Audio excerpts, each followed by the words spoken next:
The Golden Cup and the Whirlpool.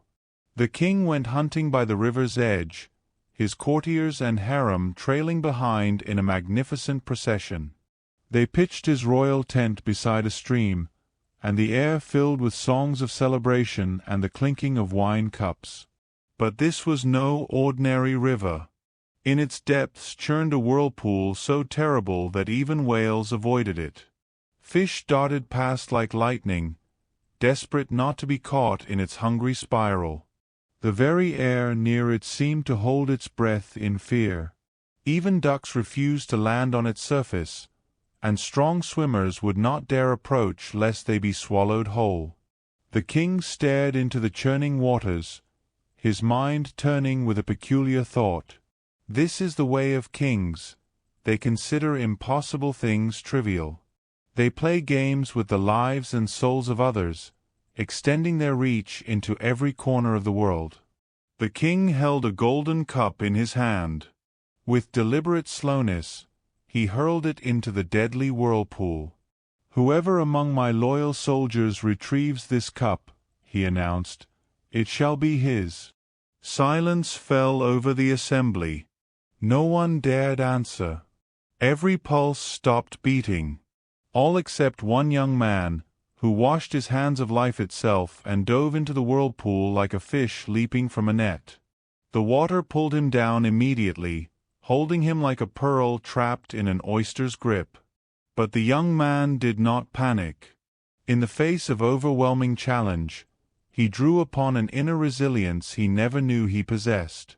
Each moment underwater became a test of will, each second a choice to surrender or to persevere. He had heard stories of this whirlpool all his life, yet nothing could have truly prepared him for its fury. Life's greatest challenges often come without warning, and no amount of preparation can eliminate fear. It can only strengthen our resolve to face it. The young man understood this now, in the crushing depths, where theory met terrible reality. A massive stone blocked his path, huge as Mount Behiston. The water carried him toward it, and his fearless head struck its surface. Pain exploded through his skull, but he held on to consciousness with fierce determination. This was the moment that separated those who merely dreamed of achievement from those who endured its cost. From the stone's belt, another tremendous current surged forth like a whale. His body was caught between two blind torrents of water, like a grain of wheat between millstones. The spinning of one current into the other sent him twisting and turning. Trapped between two waves, sometimes he was cast to the depths, sometimes hurled to the heights. Here, in the chaos, the young man learned patience of a different kind, not the patience of waiting, but the patience of enduring. He could not control the water's fury, could not negotiate with the currents.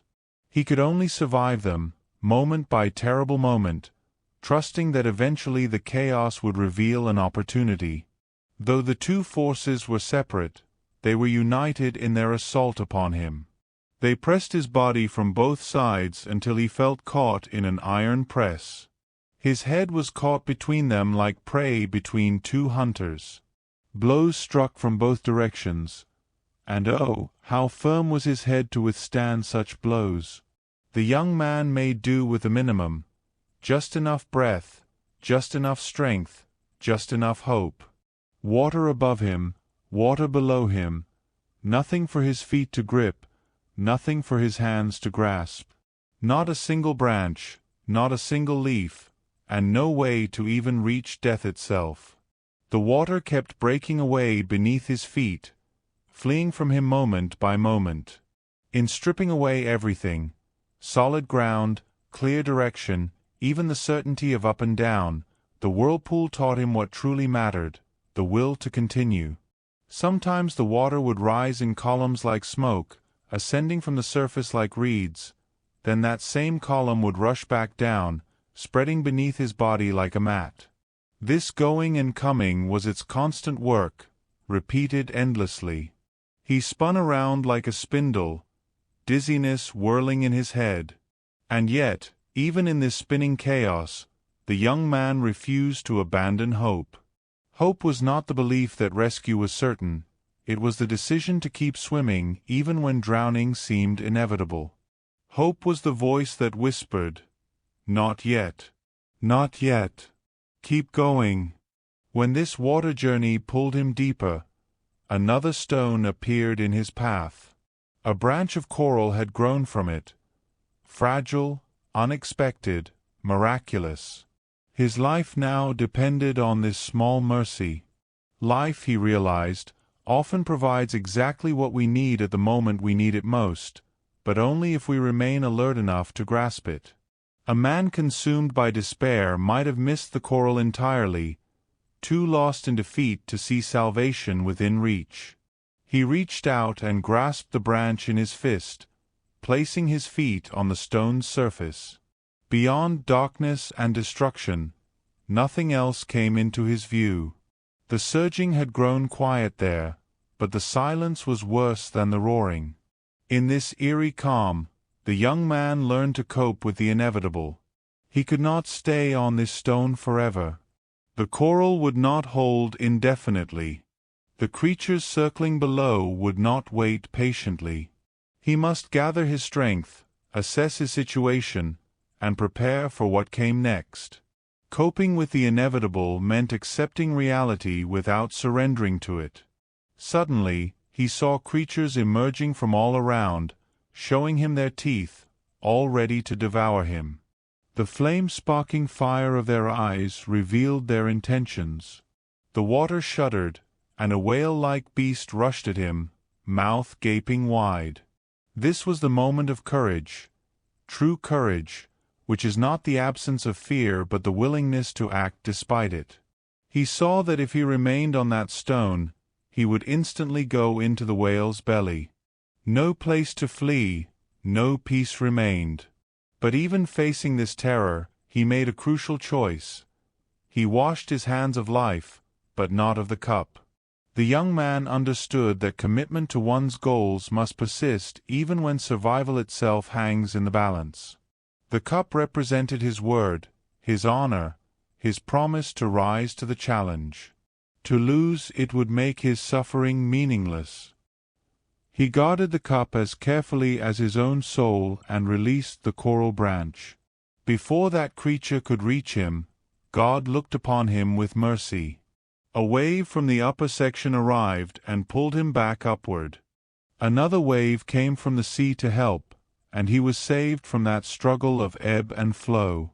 Sometimes, after we have given everything we have, help arrives from unexpected quarters, but only because we persevered long enough to receive it. Time passed, and the courtiers gave up hope, until suddenly, death itself seemed to vomit up what it had swallowed. The young man burst from those murderous waters like a glistening gem. His feet found the shore.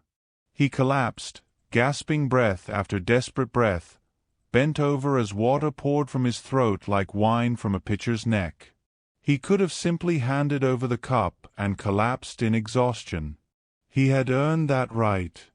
But instead, the young man demonstrated the nobility of rising to serve even when depleted. Cup in hand, he approached the king while the entire army stared in wonder. "Long live the king," he said, his voice still trembling from his ordeal. "May your fortune ever increase. May your cup of life never empty, and may your soul overflow with glory." Even after facing death, even knowing the king's cruelty had nearly killed him, the young man chose grace over bitterness. This was not weakness, it was the strength to maintain one's dignity and principles regardless of how others behaved. He continued, describing in vivid detail the terrors he had faced. "What I saw today in those depths, I would not wish upon the king's worst enemy in their darkest dream.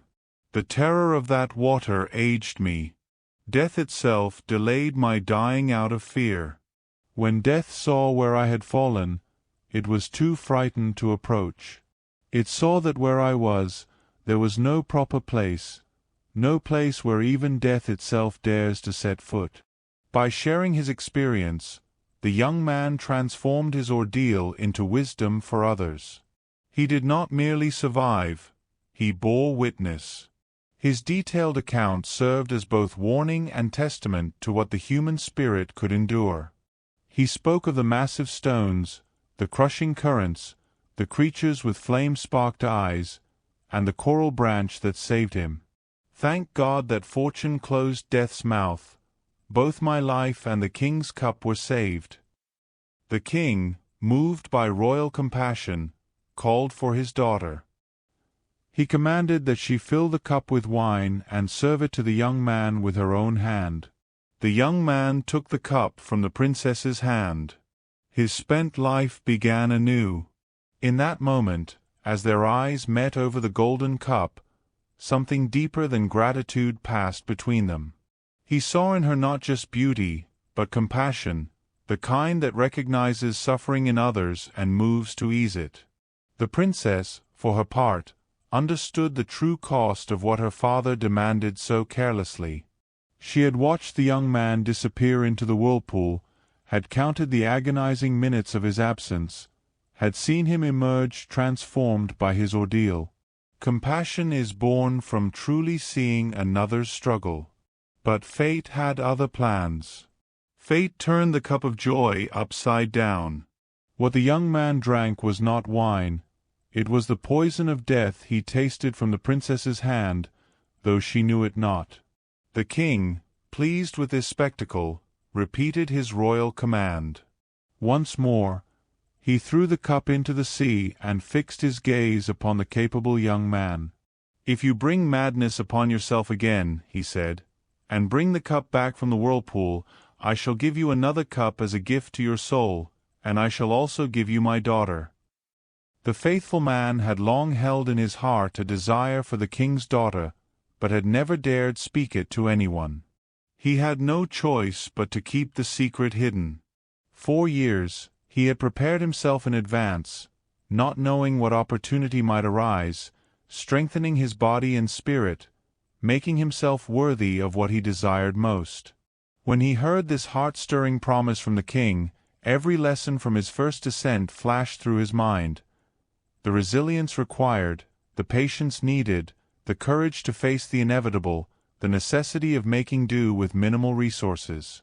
He knew exactly what awaited him in those depths, and he chose to face it anyway.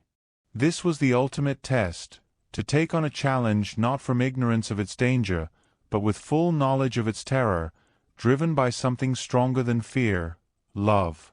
He understood that some goals demand everything we have, and the only question is whether we believe they are worth that price. He tore off his clothes and ran toward the shore, each step a declaration of commitment. The princess saw his life gambling, his light rush toward heavy death. She knew with certainty that this was all for her. The young man's life was in danger because of his love for her. In that moment, her compassion deepened into something more, a recognition of her own responsibility in his choice. To be loved is to hold another's heart in your hands. To be truly loved is to understand the weight of that trust. "O merciful Father," she said to the king, her voice urgent with feeling, "have mercy on this young man's father. His body and heart are battered and exhausted. He has just escaped from the whirlpool of calamity. To retrieve a cup from this water trap is like snatching prey from a lion's mouth. I fear he has become so weak and broken that he will not emerge well from this water." The princess showed us that compassion sometimes means speaking truth to power, even when that power is absolute. She knew her father might ignore her plea, might even punish her for it, but her compassion demanded that she try. She taught us that respecting love means protecting it, even when, especially when, that love is directed at us. The king gave his daughter no answer. The young man was already in the water like a bubble. Before an answer could pass the sultan's lips, the water had already passed over the lover's head. Love empties the cup of patience. Ah, what is love and what are its conditions? The young man descended once more into the chaos, armed now with experience but facing the same terrible dangers. He had learned resilience, had proven his courage, had achieved what seemed impossible, and yet the outcome remained uncertain. This is life's final lesson, that we cannot control every outcome, no matter how well we prepare, how bravely we act, or how purely we love. The whirlpool does not care about our previous victories. The whale does not respect our determination. Fate follows its own currents. But, and this is everything, we can control who we choose to be in the face of uncertainty.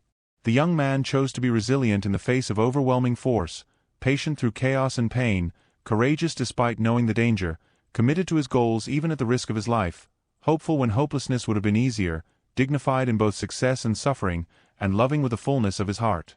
Whether he emerged from that second descent or was claimed by the depths, he had already achieved something greater than survival.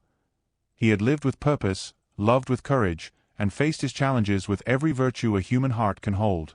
We may never face a literal whirlpool, but each of us encounters our own churning waters, the career challenge that seems impossible, the relationship that demands everything we have, the loss we must somehow learn to bear, the dream that requires us to risk all we've built, the love that calls us beyond our comfort and safety.